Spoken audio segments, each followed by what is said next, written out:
it's Rachel back with another video, and in today's video I'm going to be talking about some eyeshadow palettes that I hauled. It wasn't in my previous video, but it was in a couple videos before that. I can't really remember. It was my Sephora haul. I had ordered 5 palettes from Sephora, and I have been testing those out here at home, and I just wanted to give you guys updates and let you guys know if these palettes are worth the money or if they're palettes that you should probably skip over. I don't think I have any updates in this video, except if you guys are new here, welcome to my channel. Thank you guys so much for being here. If you would like, you can go ahead and hit that subscribe button, and you can also hit that bell to be notified every time I upload a video. But other than that, let's go ahead and start reviewing these palettes.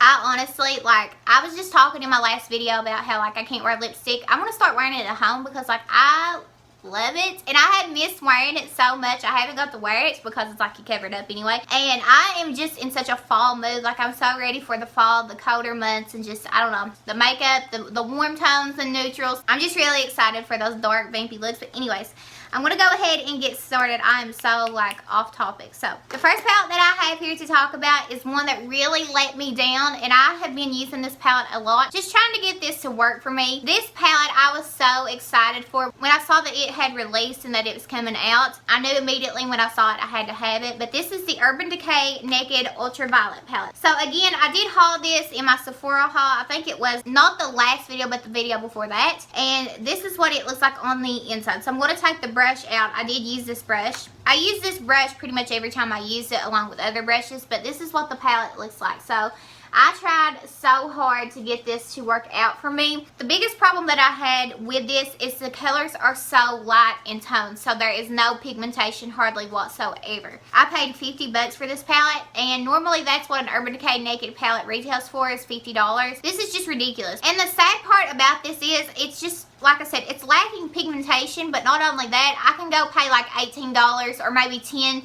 $12 for a ColourPop palette with these shades in it, and I can tell you right now it's going to be 100% better than this palette. I'd put the light purples on there and you couldn't see, and then I tried to deepen it up with the dark purples, and it's just there was just no pigmentation whatsoever. I had to end up going in with my Stila metal shadows. I think they're called, you know what I'm talking about. Everybody knows what I'm talking about. Those Stila eyeshadows, the glitter eyeshadows, Magnificent Metals or whatever. I had to go in with those because I was just so disappointed with the looks that I was creating with this palette. The metallics in this palette are so lackluster. They don't really pop. The mattes they are so light in tone. There's just no pigmentation with this palette. So very disappointed in this palette. I normally have very good luck when it comes to the Urban Decay newer packaging palettes. Now when it comes to the first original Naked palette, the Naked 2 and the Naked 3, I feel like those are very poor quality. I have said that in many videos. When it comes to their newer style packaging, like the Naked Smoky, which they got rid of, the Naked Cherry, and the Naked Heat. The Naked Heat is my favorite. Even the Honey palette that was released before this, it was so good. So I don't know really what's going on. I feel like this was just a big miss.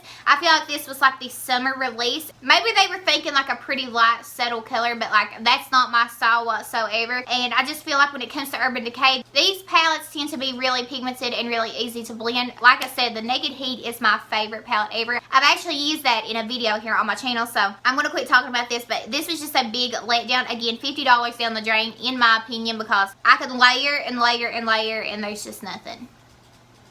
The next palette I have here to talk about is from Viseart, and this is the Spritz Edit. This is the one that is based after an alcoholic drink that I've never had before. So when you open it up, this is what you have going on. It's just a beautiful warm tone palette. So if you watched that haul video, I talked about how this palette was a little pricey for what it is, and I do have some of their mini palettes, and they are just so pricey to be so tiny in my opinion, and I've heard a lot of people say that. Something that I was saying in that video was I hadn't really understood why the prices are what they are. I don't understand why everybody raves about them. I don't understand. I feel like they're just kind of bland for the most part. But this palette really did catch my attention because it's just a really beautiful warm tone palette, and I feel like it's a really good everyday palette. And the size is perfect for travel. So I told you guys that I was really going to get down and investigate with this palette and let you guys know if it's worth the hype. Everybody talks about Viseart eyeshadows. When I think of Viseart eyeshadows, I think of their $80 palettes, and they look so boring. I just don't feel like I would enjoy those palettes at all. A lot of people rave about the quality, but I just feel like the packaging looks really cheap, and the eyeshadows, they don't inspire me when I look at it. It just looks like a bunch of colors just thrown in.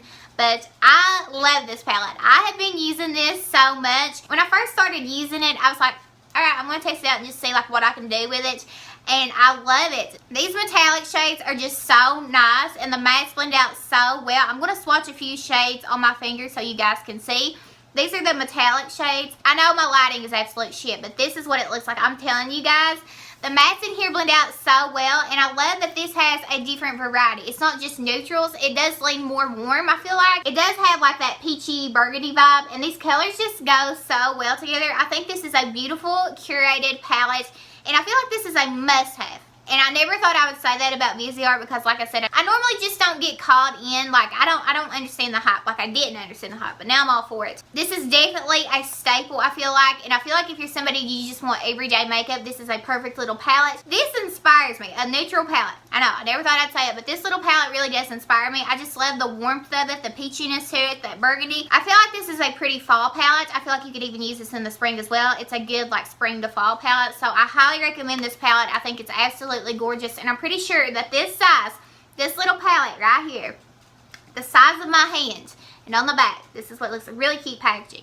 But anyways, I'm pretty sure that this retails for $39. If you just want to dip your toes in like me and you want to test out the formula, I feel like this is a good way to go. I don't think you should just jump off and go and get one of the $80 palettes unless you are familiar with the formula, like I said. But if you're somebody new to this formula, I would definitely check this out, especially if you're into warm tone neutrals. I do not think you'd be disappointed. This is definitely one of my favorites, and this is one that I have been grabbing for a ton. So the next palette I have here is one that I have to be careful with because it came a little smashed, and I just pressed the shadows back in like they pressed in really easily. But this is the Melt Cosmetics Smoke Sessions palette. So this is what the packaging looks like. Yes, it is weed themed. I do not promote weed here on my channel. I'm just showing you guys an eyeshadow palette. So don't come for me in the comments. Don't just stop. So this is what the inside of the palette looks like. Now I'm trying not to blind you guys, and I'm trying not to tip it over because I have to, like I said before, I have to be careful with it. It is a little bit broken. So basically in this palette you get 6 metallic shades and you get those 2 dark mattes. They're both green tones where you have more of like a, I don't know what you would call it. It's like a,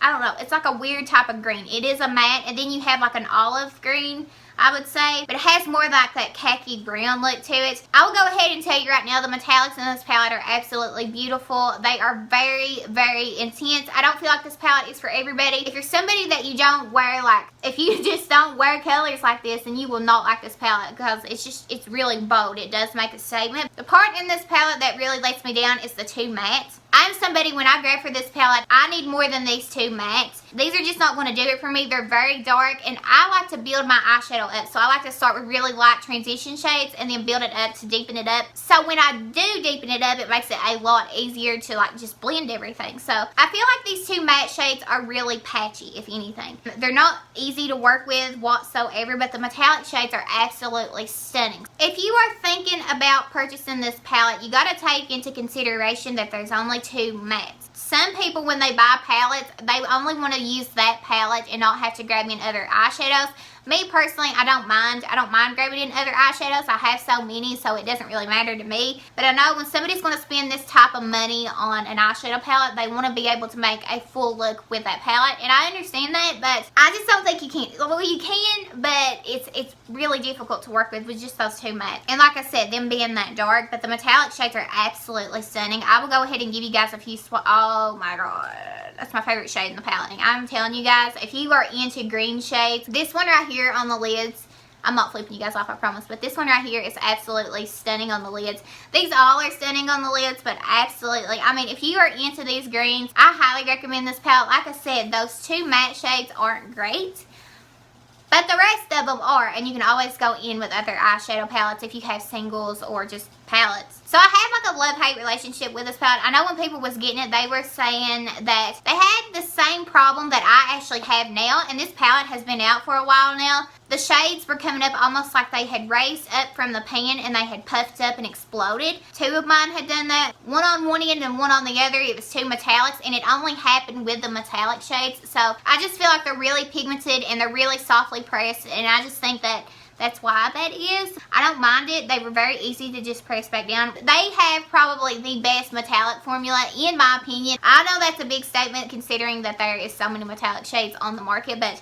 I'm telling you guys, if you're into these green shades, you will absolutely love it. The next palette I have here to talk about is the Norvina. This is the Mini Pro Pigment Palette Volume 2. Now I actually have the Volume 3 to this as well. It's the cherry one and I love it. This one is more like tropical themed. This is what it looks like on the inside. I will say that this one actually gave me some issues. While I think that the palette is absolutely stunning, these colors that they chose are really pretty, I actually had a hard time with this palette. I don't know what the deal was. The formula, it was kind of like patchy. I think it's because of the colors that they chose, but not only that, them being pressed pigments, they are going to be harder to blend. It's not like a regular normal eyeshadow. So I think that's what it was where it gave me a little bit of issues, but I think it's a really pretty palette. I have to judge this palette on what it is. It's not a normal eyeshadow palette, it's a pressed pigment. So for pressed pigments, they are good. While I think this is a cute little palette, I don't think this is a must-have in your collection unless you just don't have colors like this in your collection and you're out for colors like this. I think it's perfect then because it's mini and it won't take up a lot of space. And it's not a whole lot of products, like it's really mini. So it's not like you're going out and buying a big colorful palette. So if you're somebody that you have a lot of neutral shades and you tend to only stick to neutrals and you want a little pop of color, this is really pretty. But again, like I said, I don't feel like this palette is a must-have. And I feel like there's better quality pressed pigments than this. And the last palette that I have here to talk about is from Anastasia, and this is the Norvina palette. This is the fourth one. So this is what the packaging looks like. I absolutely love the packaging on these palettes. I do have all four of them. I think the way they're set up, they're really, really nice. And I just think that the overall packaging is really beautiful as well. So this is what it looks like when you open it up. This is a pressed pigment palette. All of these palettes that she has come out with, they are all pressed pigments and glitters. And this is what the palette looks like. So I think this palette is really beautiful, and I think this one is the most wearable out of all of them. Some would say that the third one is really wearable as well, but I feel like this one is even more wearable. Maybe. I feel like this one is even more wearable than the third. That's the one with all the butterflies on it in the orange packaging. That's a really pretty fall palette, by the way.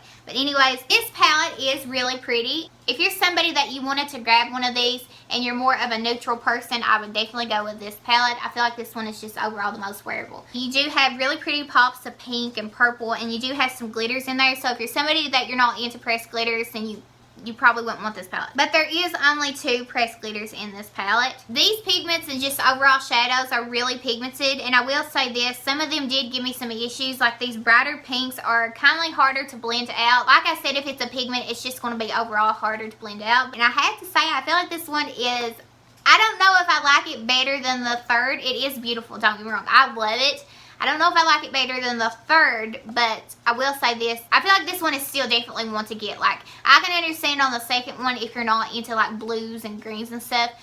The first one is more pinky and purple. This one does have quite a few pinks and purples. I don't feel like they're the same. I feel like they're completely different. Like if you're wanting to get the first one and this one, they are completely different in my opinion. But overall, I really do like this palette, and I talk a lot about these palettes here on my channel. I really do enjoy the quality of them. Sometimes I have a little issues with them, but like I've said probably like 1,000 times in this video, it's because they're pressed pigments and they're just harder to blend. But if you have been wondering if this palette is worth it or not, if you are into pressed pigments and you enjoy the colors of this palette, I definitely say go for it. I don't think you'd be disappointed. It is a really fun palette, and I feel like the Norvina collection, all 4 palettes, I feel like they're just very inspiring. I feel like you can just sit down and open up one of these palettes and just get lost and just play for hours. I know I could. So I highly recommend this if you're into the colors and you're into pressed pigments and those glittery shades. I don't think you'd be disappointed. I think it's absolutely stunning. But other than that, that was everything. That was 5 palettes tested and reviewed for you guys. I hope you guys enjoyed, and I just want to thank you guys so much for being here and liking and commenting. It honestly means the world, and don't think that you go unnoticed, because I truly see you and I truly do appreciate each and every one of you. But before you go, please don't forget to subscribe and hit that bell below so you're notified every time I upload a video. Again, thank you guys so much for watching. I love you guys, and I will see you in my next video.